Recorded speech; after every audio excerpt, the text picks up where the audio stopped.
Ma'am आप जी का शुभ नाम? सबसे पहला सत श्री अकाल, आदाब, नमस्कार और अस्सलाम वालेकुम व रहमतुल्लाहि व बरकातुहू।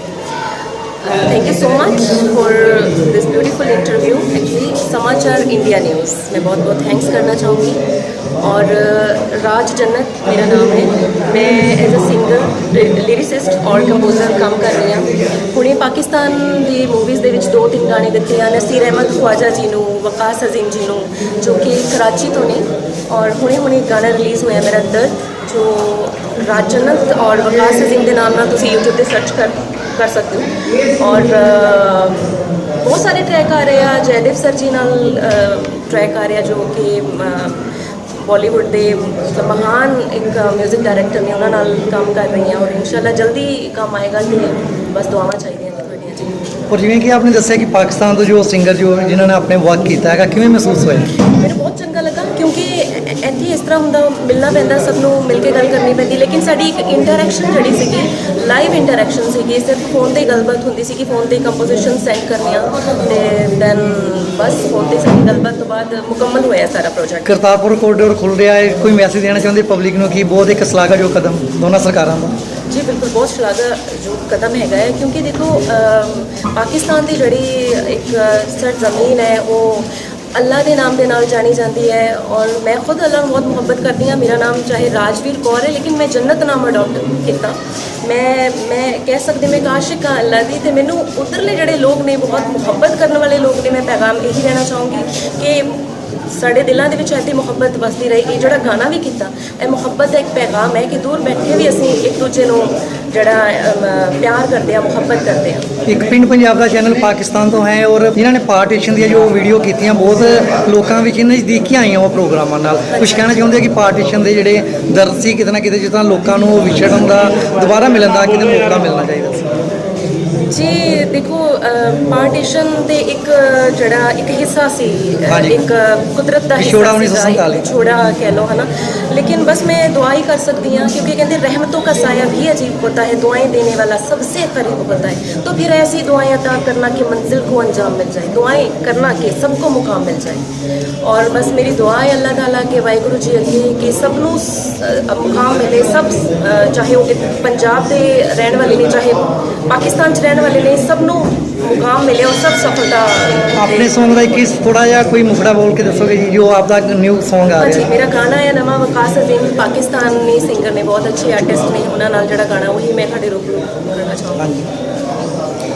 मुझे दर्द को आज सुनाने दो, मुझे दर्द को आज सुनाने दो, मेरा दर्द ही मेरा गहना है, तौफीक में या जिस्मानी, मुझे दिल में तुम्हारे रहना है, मुझे दर्द को आज सुनाने दो। बहुत वधिया जी, बेस्ट विश आपनू, बहुत मुबारक इस गाने वास्ते। और पाकिस्तान तो भी ये प्रोग्राम टैलीकास्ट होएगा जी, एक पिंड पंजाब का और यूके तो भी। और उम्मीद करते हैं कि पब्लिक जो आपका ये प्रोग्राम जो देखेगी। Thank you. आप जो साढ़े पंजाब के इंडिया वाले पंजाब के प्रोग्राम आ पाकिस्तान भी लैंदे, पंजाब बहुत वधिया सराहे जाते हैं। करतारपुर कोरीडोर खोल लिया और दोनों देशों का मिलाप हो रहा, की कहना चाहते इस बारे? बहुत वधिया लग्या क्योंकि इन्होंने दोनों मुल्कों का जो मिलाप है किसी न किसी बहाने ਹੁੰਦਾ ਰਹੇ तो वधिया है। चाहे वो देखो हुण गुरुद्वारा साहब ਲਈ रस्ता खोलिया गया तो बड़िया उम्मीदां अगे भी हुई ने क्योंकि जोड़े पंजाब और हिंदुस्तान और पाकिस्तान के आर्टिस्ट थे वो तो हमेशा तो एक सी क्योंकि गायकी उधरों भी इधर आई है तो इधरों भी उधर गई है। तो बड़ी खुशी हुई सर।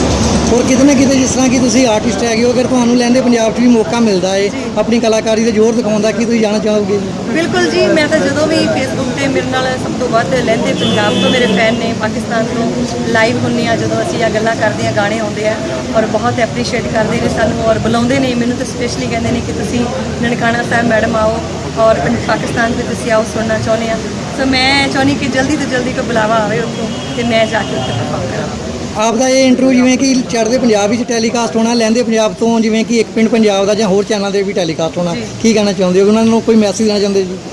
ਮੈਂ ਤਾਂ ਇਹੀ ਕਹਾਂਗੀ ਜੀ ਬਹੁਤ ਵਧੀਆ ਗੱਲ ਹੈ ਇਹ ਜਿਹੜਾ ਮੀਡੀਆ ਹੈ ਇਹਦੇ ਰਾਹੀਂ ਮੈਂ ਥੈਂਕਸ ਮੀਡੀਆ ਦਾ ਵੀ ਕਰਾਂਗੀ ਕਿਉਂਕਿ ਮੀਡੀਆ ਦੇ ਰਾਹੀਂ ਵੀ ਸਿਰਫ ਕਲਾਕਾਰ ਹੀ ਨਹੀਂ ਹੋਰ ਵੀ ਜਿਹੜੇ ਸਾਡੇ ਦੋਹਾਂ ਮੁਲਕਾਂ ਦੇ ਲੋਕ ਨੇ ਉਹ ਨੇੜੇ ਆਏ ਨੇ ਔਰ ਇੱਕ ਦੂਜੇ ਨੂੰ ਸੁਣਦੇ ਨੇ ਵੇਖਦੇ ਨੇ ਫਿਲਮਾਂ ਚੱਲਦੀਆਂ ਨੇ ਇੱਧਰ ਆਪਾਂ ਵੇਖਦੇ ਹਾਂ ਸੋ ਬਹੁਤ ਵਧੀਆ ਗੱਲ ਹੈ ਔਰ ਮੈਨੂੰ ਬੜੀ ਖੁਸ਼ੀ ਹੈ ਕਿ ਮੀਡੀਆ ਦੇ ਰਾਹੀਂ ਮੈਂ ਉੱਥੇ ਵੀ ਪਹੁੰਚ ਰਹੀ ਹਾਂ। BTV ਨਿਊਜ਼ ਵੱਲੋਂ ਇੱਕ ਲਹਿੰਦਾ ਤੇ ਚੜ੍ਹਦਾ ਪੰਜਾਬ ਜੋ ਖਾਸ ਕਰਕੇ ਉਧਰ ਦੀ ਇਤਿਹਾਸਕ ਡਾਕੂਮੈਂਟਰੀ ਬਣਾਈ ਗਈ ਹੈ ਤੇ ਉਹ ਜਲਦੀ ਹੀ ਰਿਲੀਜ਼ ਹੋ ਰਹੀ ਹੈ। ਕੁਝ ਮੈਸੇਜ ਦੇਣਾ ਚਾਹੁੰਦੇ ਕਿ ਉਹ ਡਾਕੂਮੈਂਟਰੀ ਬਾਰੇ ਜੀ? ਬਹੁਤ ਵਧੀਆ ਗੱਲ ਹੈ ਜੀ ਮੈਂ ਮੁਬਾਰਕਬਾਦ ਦੇਣੀ ਆ ਸਾਰੀ ਤੁਹਾਡੀ ਟੀਮ ਨੂੰ ਕਿਉਂਕਿ ਇਹ ਜਿਹੜੀ ਡਾਕੂਮੈਂਟਰੀ ਬਣੀ ਹੈ ਇਹ ਹੋਰ ਨੇੜੇ ਲੈ ਕੇ ਆਏਗੀ।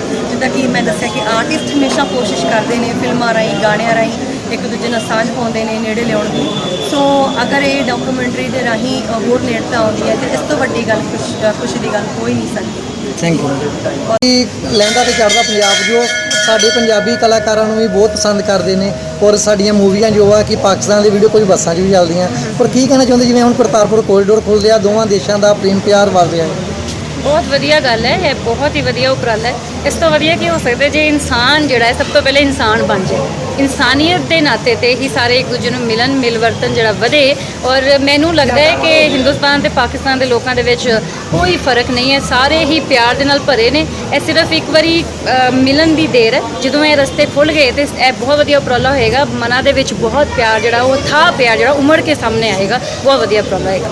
ਔਰ ਜਿਵੇਂ ਕਿ ਆਪਨੇ ਦੱਸਿਆ ਕਿ ਤੁਸੀਂ ਵੀ ਆਰਟਿਸਟ ਹੈਗੇ ਹੋ ਅਗਰ ਜਿਸ ਤਰ੍ਹਾਂ ਕਿ ਨਨਕਾਣਾ ਸਾਹਿਬ ਜੋ ਇਸ ਟਾਈਮ ਕਾਫੀ ਸੰਗਤ ਦੇ ਵਿੱਚ ਦਿਲਾਂ 'ਚ ਚੰਪਾਂਗ ਹੁੰਦੀ ਹੈ ਔਰ ਕਿਤੇ ਪਹਿਲਾਂ ਕਿ ਉੱਚਾ ਦਰ ਬਾਬੇ ਨਾਨਕ ਦਾ ਫਿਲਮ ਪਹਿਲਾਂ ਬਣਿਆ ਸੀਗਾ। ਹੁਣ ਜਿਵੇਂ ਕਿ ਪ੍ਰੀਤੀ ਸਪੂਰੀ ਨੇ ਥੋੜ੍ਹੇ ਦਿਨ ਬਾਅਦ ਪਹਿਲਾਂ ਕਿਹਾ ਹੈਗਾ ਕਿ ਅਗਰ ਸਮਾਂ ਮਿਲਦਾ ਸਾਨੂੰ ਮੌਕਾ ਮਿਲਦਾ ਤੇ ਉੱਚਾ ਦਰ ਬਾਬੇ ਨਾਨਕ ਦਾ ਭਾਗ ਦੂਸਰਾ ਬਣਾਵਾਂਗੇ ਔਰ ਕਿਤੇ ਨਾ ਕਿਤੇ ਕਿ ਲਹਿੰਦੇ ਪੰਜਾਬ ਦੇ ਗੁਰਦੁਆਰਾ ਧਾਮਾਂ ਦੇ ਵੀ ਦਰਸ਼ਨਦਾਰ ਸੰਗਤ ਨੂੰ ਕਰਾਵਾਂਗੇ। ਕੀ ਕਹਿਣਾ ਚਾਹੁੰਦੇ ਇਹੋ ਜਿਹੇ ਮਾਹੌਲ ਅਗਰ ਬਣਦਾ? ਬਹੁਤ ਵਧੀਆ ਇਨੀਸ਼ੀਏਟਿਵ ਹੈ ਕਿਉਂਕਿ ਇਸ ਤਰ੍ਹਾਂ ਦੀਆਂ ਫਿਲਮਾਂ ਬਣਨੀਆਂ ਚਾਹੀਦੀਆਂ। ਇਹੋ ਜਿਹੇ ਕਲਾਕਾਰਾਂ ਨੂੰ ਅੱਗੇ ਲਿਆਉਣਾ ਚਾਹੀਦਾ ਜਿਹੜੇ ਕਿ ਇਸ ਤਰ੍ਹਾਂ ਦੀ ਪ੍ਰੈਜੈਂਟੇਸ਼ਨ ਦੇਣ ਜਿਹਦੇ ਨਾਲ ਲੋਕਾਂ ਨੂੰ ਸਮਝ ਆਵੇ ਕਿਉਂਕਿ ਸਿਨੇਮਾ ਜਿਹੜਾ ਹੈ ਉਹ ਬਹੁਤ ਵੱਡੀ ਚੇਂਜ ਲਿਆ ਸਕਦਾ ਹੈ। ਸਿਨੇਮਾ ਦੇ ਕਰਕੇ ਹੀ ਲੋਕਾਂ ਦੇ ਦਿਮਾਗਾਂ ਮਨਾਂ ਦੇ ਉੱਤੇ ਇਹ ਗੱਲ ਛਾ ਸਕਦੀ ਹੈ ਕਿ ਕੋਈ ਫਰਕ ਨਹੀਂ ਔਰ ਸਾਰੇ ਆਪਣੇ ਆਪ ਨੂੰ ਉਹਨਾਂ ਈਗੋ ਪ੍ਰੋਬਲਮਸ ਤੋਂ ਦੂਰ ਕਰਕੇ ਇੱਕ ਦੂਸਰੇ ਨਾਲ ਮਿਲ ਸਕਦੇ ਨੇ। ਬਹੁਤ ਵਧੀਆ ਬਹੁਤ ਵਧੀਆ ਆਪਣੀ ਗੱਲ ਕਹੀ ਕਿ ਜਿਸ ਤਰ੍ਹਾਂ ਕਿ ਇੱਕ ਸਿਨੇਮਾ ਹੀ ਜਿਹਾ ਹੈਗਾ ਇੱਕ ਮੀਡੀਆ ਜਿਹਾ ਇੱਕ ਥੰਮ ਹੈਗਾ ਕਿ ਜਿਹੜਾ ਲੋਕਾਂ ਦੇ ਜੋ ਦਿਲਾਂ 'ਚ ਪ੍ਰੇਮ ਪਿਆਰ ਦੀ ਭਾਵਨਾ ਜਗਾ ਸਕਦਾ। ਪਾਰਟੀਸ਼ਨ ਦੀਆਂ ਫਿਲਮਾਂ ਜਿੱਦਾਂ ਜੋ ਬਣਨੀਆਂ ਸ਼ੁਰੂ ਹੋਈਆਂ ਤੇ ਲੋਕਾਂ ਨੇ ਇੱਕ ਦੂਜੇ ਨੂੰ ਮਿਲਣਾ ਸ਼ੁਰੂ ਕੀਤਾ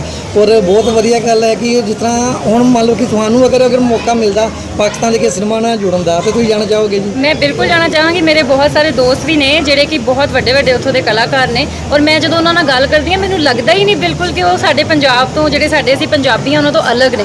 ਉਹ ਬਿਲਕੁਲ ਸਾਡੇ ਵਰਗੇ ਨੇ ਬਿਲਕੁਲ ਉਸ ਤਰ੍ਹਾਂ ਹੀ ਬੋਲਦੇ ਨੇ ਉਸ ਤਰ੍ਹਾਂ ਹੀ ਉਹਨਾਂ ਦੇ ਮਨਾਂ ਦੇ ਵਿੱਚ ਅਹਿਸਾਸ ਨੇ ਉਸ ਤਰ੍ਹਾਂ ਦਾ ਹੀ ਪਿਆਰ ਹੈ ਅੰਤਾਂ ਦਾ ਪਿਆਰ ਕਰਦੇ ਨੇ। ਔਰ ਜੇ ਮੈਨੂੰ ਮੌਕਾ ਮਿਲੇ ਤਾਂ ਮੈਂ ਜ਼ਰੂਰ ਜਾਣਾ ਚਾਹਾਂਗੀ ਉਹਨਾਂ ਦੇ ਨਾਲ ਡਰਾਮੇ ਔਰ ਉਹਨਾਂ ਦੇ ਨਾਲ ਫਿਲਮਾਂ ਹਰ ਤਰ੍ਹਾਂ ਦੀ ਜਿਹੜੀ ਕਲਾਕਾਰੀ ਦੇ ਨਾਲ ਰਿਲੇਟਡ ਹੈ ਉਹ ਚੀਜ਼ਾਂ ਕਰਨੀ ਚਾਹਾਂਗੀ। ਇਹ ਪ੍ਰੋਗਰਾਮ ਆਪਦਾ ਇੱਕ ਪਿੰਡ ਪੰਜਾਬ ਦਾ ਪਰ ਜਾਂ ਹੋਰ ਵੀ ਜਿੱਥੇ ਚੜ੍ਹਦਾ ਪੰਜਾਬ ਤੇ ਲਹਿੰਦਾ ਪੰਜਾਬ ਦੋਨਾਂ ਚੈਨਲਾਂ ਦੇ ਟੈਲੀਕਾਸਟ ਹੋਏ ਤਾਂ ਕੋਈ ਖਾਸ ਮੈਸੇਜ ਦੇਣਾ ਚਾਹੁੰਦੇ ਹੋ ਜੀ? ਕੋਈ ਖਾਸ ਮੈਸੇਜ ਦੇਣਾ ਚਾਹੁੰਦੇ ਹੋ ਦੋਨਾਂ ਪਾਸੇ ਦੇ? ਮੈਂ ਬਸ ਇੱਕੋ ਹੀ ਮੈਸੇਜ ਦੇਣਾ ਚਾਹੁੰਦੀ ਹਾਂ ਕਿ ਰਾਹੀ ਤੋਂ ਰੁਕਣਾ ਕਿ ਨਿਤ ਦੇ ਮੁਸਾਫਿਰ ਨਿਰਾਸ਼ਾ ਦੇ ਨਜ਼ਦੀਕ ਢੁਕਦੇ ਨਹੀਂ ਹੁੰਦੇ। ਇਹ ਸੂਰਜ ਇਹ ਧਰਤੀ ਚੰਨ ਤੇ ਸਿਤਾਰੇ ਸਦਾ ਚੱਲਦੇ ਰਹਿੰਦੇ ਨੇ ਰੁਕਦੇ ਨਹੀਂ ਹੁੰਦੇ। ਪਹਾੜਾਂ ਦੇ ਸੀਨੇ ਨੂੰ ਛਲਨੀ ਬਣਾ ਕੇ ਜੋ ਸੋਮੇ ਨਿਕਲਦੇ ਨੇ ਸੁੱਕਦੇ ਨਹੀਂ ਹੁੰਦੇ ਤੇ ਜਿਨ੍ਹਾਂ ਨੇ ਹਥੇਲੀ ਤੇ ਰੱਖੀ ਹੋਈ ਏ ਉਹ ਦੁਨੀਆ ਝੁਕਾਉਂਦੇ ਨੇ ਝੁਕਦੇ ਨਹੀਂ ਹੁੰਦੇ। ਬਸ ਐਸੀ ਫੀਲਿੰਗ ਦੇ ਨਾਲ ਕਿ ਅਸੀਂ ਅੱਛਾ ਕੰਮ ਕਰਨਾ ਹੈ ਔਰ ਜਿਹੜੇ ਵਧੀਆ ਲੋਕ ਨੇ ਉਹਨਾਂ ਦੇ ਨਾਲ ਹੋਰ ਜੁੜੀਏ ਹੋਰ ਜ਼ਿਆਦਾ ਤੋਂ ਜ਼ਿਆਦਾ ਜਿਹੜਾ ਅਸੀਂ ਕਲਚਰ ਪ੍ਰਮੋਟ ਕਰੀਏ ਮਾਤ ਭਾਸ਼ਾ ਦੀ ਮਹੱਤਤਾ ਨੂੰ ਪਹਿਚਾਨੀਏ ਔਰ ਆਪਣੇ ਜਿਹੜੇ ਫਿਊਚਰ ਨੂੰ ਅਸੀਂ ਉਹਨਾਂ ਨੂੰ ਸੁਨਹਿਰਾ ਭਵਿੱਖ ਦਈਏ ਆਪਣੇ ਬੱਚਿਆਂ ਨੂੰ ਉਹਨਾਂ ਨੂੰ ਕਲਚਰ ਦੇ ਨਾਲ ਜੋੜੀਏ। ਔਰ ਹਿੰਦੁਸਤਾਨ ਤੇ ਪਾਕਿਸਤਾਨ ਦੇ ਵਿੱਚ ਮੈਨੂੰ ਲੱਗਦਾ ਕੋਈ ਫਰਕ ਨਹੀਂ ਹੈ। ਲੋਕ ਬਹੁਤ ਪਿਆਰੇ ਨੇ ਆਪਸੀ ਮਿਲਵਰਤਨ ਦੇ ਨਾਲ ਸਾਂਝਾ ਪਾ ਕੇ ਰਹੀਏ ਕਿਉਂਕਿ ਬਹੁਤ ਛੋਟੀ ਜੀ ਜ਼ਿੰਦਗੀ ਹੈ ਔਰ ਇਟ ਇਜ਼ ਸੋ ਅਨਸਰਟਨ ਕਿ ਪਲ ਦਾ ਭਰੋਸਾ ਨਹੀਂ ਹੈ। ਇਹਨੂੰ ਜੀਓ ਹਰ ਪਲ ਨੂੰ ਜੀਓ ਔਰ ਖੁਸ਼ੀਆਂ ਭਰੀ ਜ਼ਿੰਦਗੀ ਜਿਹੜੀ ਹਮੇਸ਼ਾ ਸਭ ਦੀ ਰਹਿਣੀ ਚਾਹੀਦੀ। Thank you.